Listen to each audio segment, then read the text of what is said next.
Hey everyone, Rachel Dolezal is on the Today Show with Matt Lauer just a moment ago, and there is Mr. Lauer right there.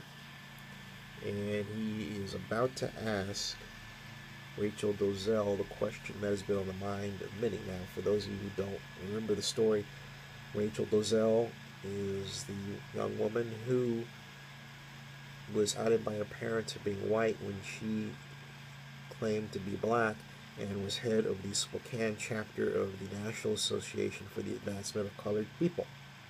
Here is Matt Lauer. First, let me just ask you the question in simple terms again, because you've sent mixed signals over the years. Are you an African-American woman? I identify as black.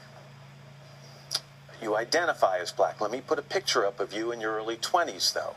And when you see this picture, is this an African-American woman, or is that a Caucasian woman? That's not in my early 20s, but... That's a little younger, I guess? Yeah. I think I was 16 in that picture. Is she a Caucasian woman or an African-American woman? I would say that visibly she would be identified as white by people who see her. But at the time, were you identifying yourself as African-American? In that picture, during that time, no.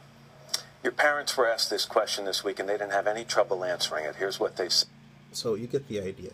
The bottom line is Rachel has chosen openly to identify herself as black when at 16 she identified herself as white. Now, the reasons for that change aside, which this interview doesn't seem to get into, I'm going to listen to it again.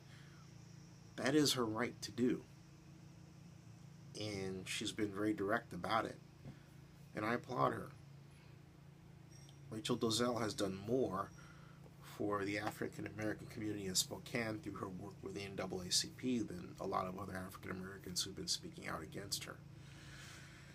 So for her to go through this, I think personally is ridiculous, but it's a necessary conversation to have for those who are younger, who are black, and for reasons that escape me don't seem to understand how to identify themselves as black people.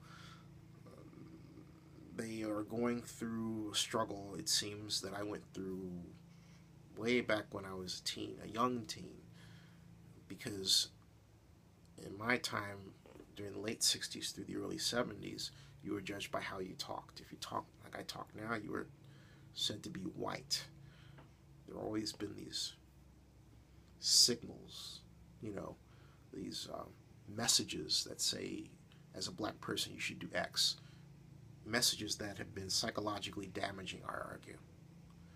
So here's someone white who chooses to be black, not so much for her look, but by the choice of the ethnicity she chooses to adopt as a cornerstone of how she forms her lifestyle. That's very, very powerful stuff. Very powerful stuff. I stand by Rachel Dolezal.